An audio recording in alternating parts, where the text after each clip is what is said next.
भक्ति मार्ग में समर्पण मुख्य है। इस मार्ग के आचार्य श्री कृष्ण हैं। भगवान श्री कृष्ण हर किसी पर प्रेम रखते हैं। इस मार्ग में हर किसी के साथ प्रेम करना होता है। भगवान जैसा प्रेमी न तो हुआ और न कोई होगा। एक बार भृगु ऋषि बैकुंठ में गए। भगवान सो रहे थे। लक्ष्मी जी चरण सेवा कर रही थी। भृगु को लगा कि ये तो कोई विलासी लगता है, उसे बड़ा देव कौन कहे। ऋषि तो परीक्षा करने ही आए थे, अतः उन्होंने सोए हुए भगवान की छाती पर लात मार दी। भृगु ऋषि ने लात मारी, किंतु उस लात मारने वाले से भी मेरा कन्हैया तो प्रेम ही करता है। भगवान ने ऋषि से कहा, मेरी छाती बहुत कठोर है और आपके चरण कोमल हैं, शायद आपके चरणों में चोट आई होगी। और इतना कहकर भगवान इसके चरण दबाने लगे। है कोई जगत में ऐसा प्रेम करने वाला दूसरा? विष देने वाले से भी कन्हैया प्यार करता है। लक्ष्मी जी को बुरा लगा।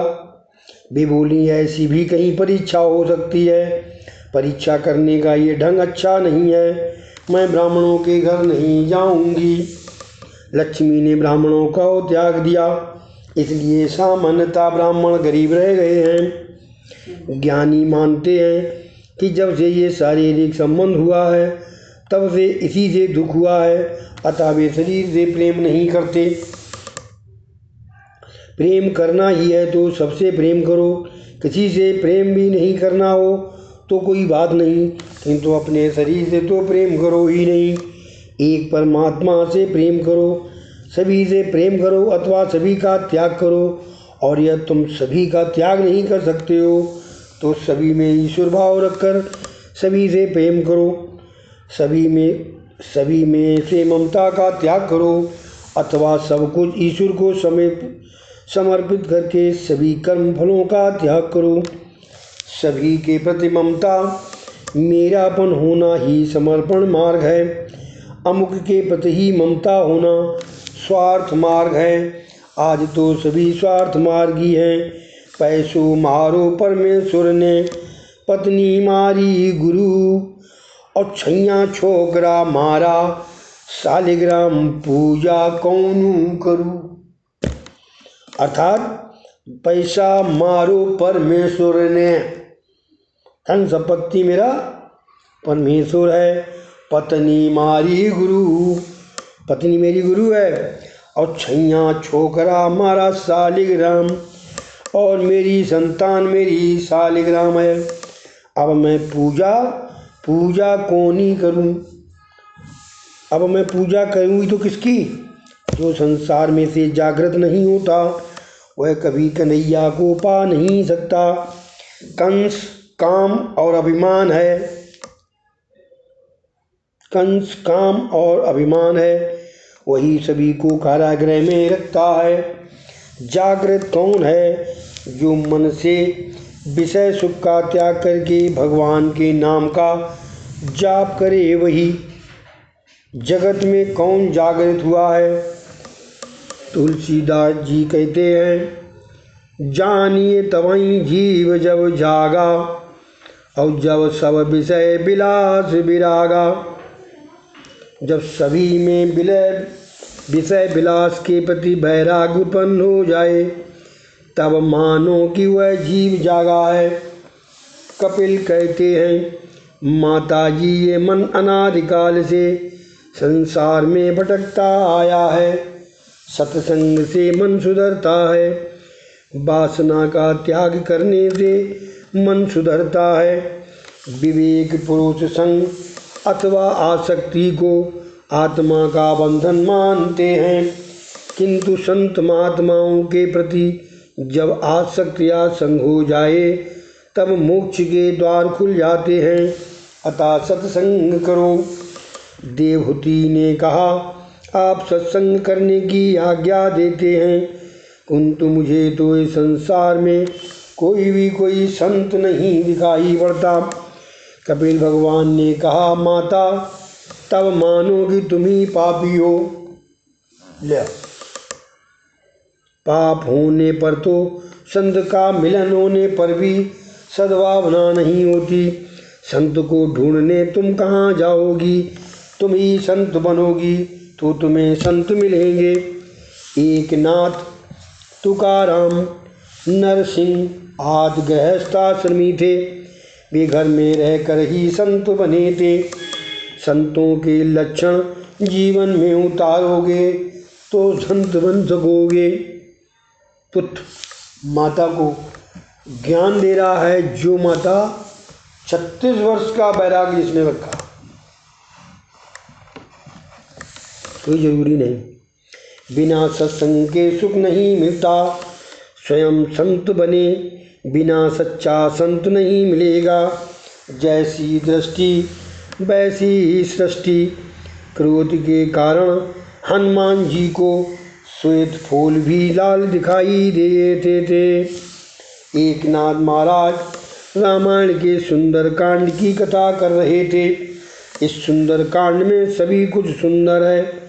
सुंदर कांड का ये नाम इसलिए रखा गया कि इसमें हनुमान जी को माता सीता जी की पराभक्ति के दर्शन हुए हैं। ब्रह्मचर्य और राम नाम हो तो इस संसार सागर को पार किया जा सकता है। हनुमान जी जैसे ही इस सागर को पार कर सकते हैं। सागर पार करके हनुमान जी अशोक वन में आए। एक नाथ महाराज कथा में कहते हैं कि जब हनुमान जी अशोक वन में आए तब वहाँ अशोक वाटिका में सफ़ेद फूल खिल रहे थे। जहाँ सीता जी वहाँ अशोक वन, जहाँ भक्ति वहाँ अशोक मन सुख का भाव। हनुमान जी वहाँ कथा सुनने के लिए आए थे। जब एक नाथ जी कथा सुना रहे हैं तो हनुमान जी सुनने आ गए। उन्होंने प्रकट होकर विरोध करते हुए कहा कि महाराज आप गलत कह रहे हैं। अशोक वन में उस समय लाल फूल खिले हुए थे, सफ़ेद नहीं। मैंने अपनी आँखों से प्रत्यक्ष देखा था। एक नाथ महाराज ने कहा कि मैं तो अपने सीताराम को मनाकर कथा कह रहा हूँ और मुझे जैसा दिखाई दे रहा है वैसा मैं कह रहा हूँ। अंत में झगड़े को लेकर वे दोनों श्री राम के पास गए। रामचंद्र जी ने कहा आप दोनों की बात सही है। क्रोधावेश से लाल आँखें होने के कारण हनुमान जी ने फूल लाल देखे थे, अन्यथा फूल तो सफ़ेद ही थे। वाह! और जिसकी दृष्टि होगी उसे वैसे ही सृष्टि दिखाई ही देगी। दुर्योधन को जगत में कोई संत ना मिला, उसने सभी को दुर्जन ही पाया। युधिष्ठिर को कोई दुर्जन नहीं मिला, उसने सभी को सज्जन ही पाया। संतों के धर्म में लक्षण में तितिक्षा को प्राधान्य दिया गया है। सहन करोगे तो सुखी होगे।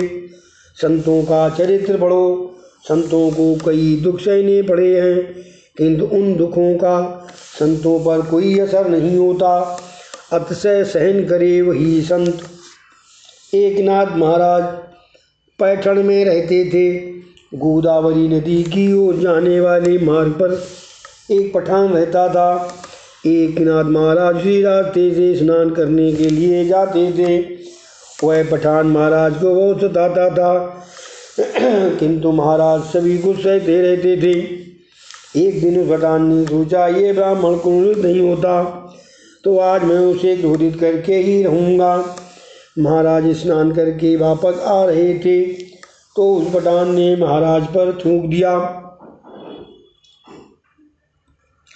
महाराज दूसरी बार स्नान करने गए, फिर उस पठान ने महाराज पर थूका। कई बार ऐसा होता रहा, किंतु महाराज क्रोधित न हुए। गोदावरी से वे कहने लगे कि तेरी कृपा है कि तू मुझे स्नान करने के लिए बार बार बुला रही है।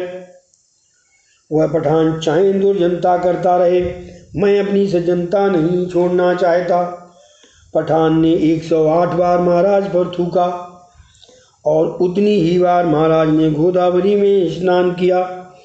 अंत में वह पठान लज्जित हुआ। उसने महाराज के पैर छुए और क्षमा मांगी। उसने कहा महाराज आप संत हैं, ईश्वर हैं, मैं आपको पहचान न सका। महाराज ने उत्तर दिया कि क्षमा का कोई सवाल नहीं है, तुम्हारे कारण तो आज मुझे 108 बार गोदावरी स्नान का पुण्य मिला है। शांति उसी की बनी रहती है जो अंदर से ईश्वर के साथ संबद्ध रहे। जो ईश्वर से दूर है उसे शांत कहाँ से मिलेगी। कपिल जी कहते हैं, माता जी, जो बहुत सहन करता है वही संत बन सकता है। अतिशय विपत्ति में भी जो ईश्वर का अनुग्रह समझे वही महान वैष्णव है। दुष्ट लोग किसी को भी अच्छा नहीं देख सकते। दुष्टों ने तुकाराम को गधे पर बिठाया तो तुकाराम की पत्नी को दुख हुआ, किंतु तुकाराम तो उससे बोले कि मेरे विठ्ठलनाथ जी ने मेरे लिए जो गरुड़ भेजा है उसी पर बैठा हूँ मैं तो। सभी ने गधा देखा किंतु तुकाराम की पत्नी ने गरुड़ देखा। जगत में सब कुछ सहते रहो। जगत में अंधकार का अस्तित्व है, अतः प्रकाश का मूल्य है। संतों का पहला लक्षण तितिक्षा है और दूसरा है करुणा। तीसरा लक्षण सभी देहधारियों के प्रति सद्भाव, अजात शत्रु, शांत सरल स्वभाव आदि भी संत के लक्षण हैं। शांत की परीक्षा प्रतिकूलता में होती है। अर्थ धन संपत्ति से तो प्रतिदिन संबंध रखते हो, किंतु उसके साथ साथ परमात्मा से भी संबंध रखोगे तो संपत्ति भी मिलेगी और शांति भी। भागवतकार कहते हैं कि जीवन गाड़ी की केवल पटरी ही बदलनी है, ईश्वर के लिए कुछ न कुछ त्यागो। संत पुरुष प्रभु के हितार्थ सर्वस्व का त्याग करते हैं। मत कृते त्यक्ता कर्मणि त्यक्ति स्वजन बांधवा। संत मेरे अर्थात परमात्मा के संपूर्ण कर्म तथा अपने सगे संबंधियों का त्याग करते हैं। संत परमात्मा के लिए संसार के विषयों का बुद्धिपूर्वक त्याग करते हैं।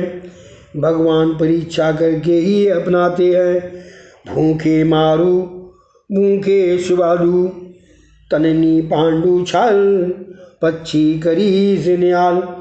मैं भूख से व्याकुल करूँगा, भूखे सुबालू भूखा ही सुलाऊँगा।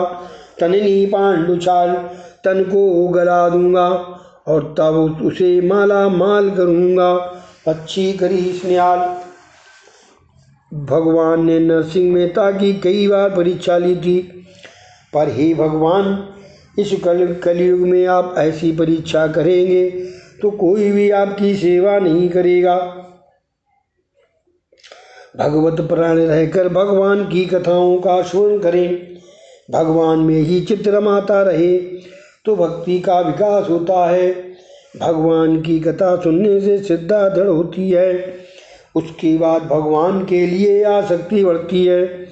आसक्ति बढ़ने से व्यसनात्मका शक्ति प्राप्त होती है और जिसकी भक्ति व्यसनात्मिका बने उसकी मुक्ति सुलभ होती है। भक्ति जब व्यसन से उत्कृष्ट बनती है तब ईश्वर के पास ले जाती है। हे माता, तीव्र भक्ति के बिना मुक्ति नहीं मिल सकती। तीव्र भक्ति का अर्थ है व्यसनात्मक भक्ति। तुकाराम ने भक्ति की बड़ी अच्छी व्याख्या दी है। एक क्षण भी जो भगवान से विभक्त न हो वो भक्त। व्यवहार का काम काज निभाते हुए भी जो भगवान से विभक्त न हो पाए वही भक्ति। तीव्रेण भक्ति योगेन। माता देवाहुति को तीव्र भक्ति करने की आज्ञा दी है। तीव्र भक्ति का अर्थ है एक भी क्षण ईश्वर से विभक्त न होना। इस तरह प्राकृतिक गुणों से निष्पन्न शब्दादि विषयों का त्याग करके वैराग्य युक्त ज्ञान से, योग से और मेरे प्रति की गई सुदृढ़ भक्ति से मनुष्य अपनी इसी देह में अपनी अंतरात्मा के समान मुझे प्राप्त कर लेता है। भगवान की अहत की निष्काम भावना भक्ति से श्रेष्ठ है। कपिल भगवान माता देवहूति से कहते हैं, ये सब जो दृश्यमान है वो सत्य नहीं है। स्वप्न असत्य होते हुए भी सुख दुख देता है। जिस प्रकार स्वप्न देखने वालों को अपना मस्तक बिना कटे भी उसके कट जाने की भ्रांति होती है और वह रोने लगता है, उसी प्रकार अविद्या के कारण जीवात्मा को सब भ्रांति होती है। इसे ही माया कहते हैं। वस्तु ना होने पर भी ये वो स्वप्न में दिखाई देती है। उसी तरह तात्विक दृष्टि से कुछ भी ना होते हुए भी जागृत अवस्था में माया और अज्ञान के कारण सब कुछ का आभास होता है। कपिल आगे कहते हैं, माता जगत स्वप्न जैसा है। ये सिद्धांत भागवत में बार बार इसलिए कहा गया है कि जिससे जगत के पदार्थ के लिए मोह न जागे, संसार के विषयों के प्रति पूर्णता वैराग्य हो, इसलिए ये कहा गया है। संसारिक सुख के उपभोग की लालच जब तक बनी रहे तब तक मानो कि तुम सोए हुए हो, जागे हुए को ही कन्हैया मिलता है। सुख भोगने की इच्छा बड़ी दुखद है। भागवत ध्यान में जगत विस्मित हो जाए तभी ब्रह्म संबंध जुड़ जाता है। ध्यान में प्रथम शरीर को स्थिर करो, फिर आँखों को स्थिर करो और अंत में मन को स्थिर करो। जब तक शरीर और आँखें स्थिर नहीं हो पाती तब तक मन स्थिर नहीं हो पाता। आँखों में श्री कृष्ण के स्थिर होने पर मन शुद्ध होता है। भागवत गोवर्धन नाथ का स्वरूप है। श्री कृष्ण के स्वरूप में ध्यान रखकर कथा सुनो। आँखें श्री कृष्ण में और प्राण कानों में स्थिर कर कथा सुनो। जिसे ध्यान करना है वह एक आसन पर बैठे और मन को स्थिर करे। ध्यान करते समय संसार को मन से निकाल बाहर करो। ध्यान करने से मन स्थिर होता है और बिना ध्यान के दर्शन पर पूर्ण नहीं होता। भोग भूमि में रहकर भगवान का ध्यान करना टेढ़ा काम है। संसार में रहकर ज्ञान भक्ति में निष्ठा रखना सरल नहीं है। भूमि का मन पर प्रभाव पड़ता ही है। ध्यान करने वाले को चाहिए कि वो पवित्र और एकांत स्थान में बैठकर ध्यान करे। कपिल कहते हैं, माता जिसे ध्यान करना है वो पवित्र भोजन का परिमित मात्रा में सेवन करे। आहार सात्विक और अल्प होना चाहिए। जिसे अजीर्ण हो वो ब्रह्मचर्य का सेवन नहीं कर सकता। जिसे ध्यान करना हो वो चोरी ना करे। अस्तेयम मनुष्य कई बार आँख और मन से भी चोरी करता है। अन्न की वस्तु का मानसिक चिंतन भी चोरी ही है। जो ध्यान करना चाहता है उसे ब्रह्मचर्य का पालन करना चाहिए। सभी इंद्रियों से ब्रह्मचर्य का पालन किया जाए। कई लोग शारीरिक ब्रह्मचर्य का पालन करते हैं किंतु मानसिक ब्रह्मचर्य का पालन नहीं करते। ब्रह्मचर्य का मानसिक भंग शारीरिक भंग जैसा ही है। मन से करो या आँखों से, किंतु चोरी तो चोरी ही है। अतः प्रत्येक इंद्रिय से ब्रह्मचर्य का पालन करो। केवल शरीर से नहीं, मन से भी ब्रह्मचर्य का पालन करो। एक दिन के ब्रह्मचर्य भंग से 40 दिन तक का मन स्थिर नहीं हो पाता। जब तक देह का भान है तब तक धर्म को ना छोड़ो। अद्य कथायाम समाप्तम। जब तक देह का भान है तब तक धर्म को ना छोड़ो। धर्म का होना जरूरी है। हरे कृष्ण कृष्ण कृष्ण हरे हरे, हरे राम राम राम हरे हरे। हरे कृष्ण कृष्ण कृष्ण हरे हरे, हरे राम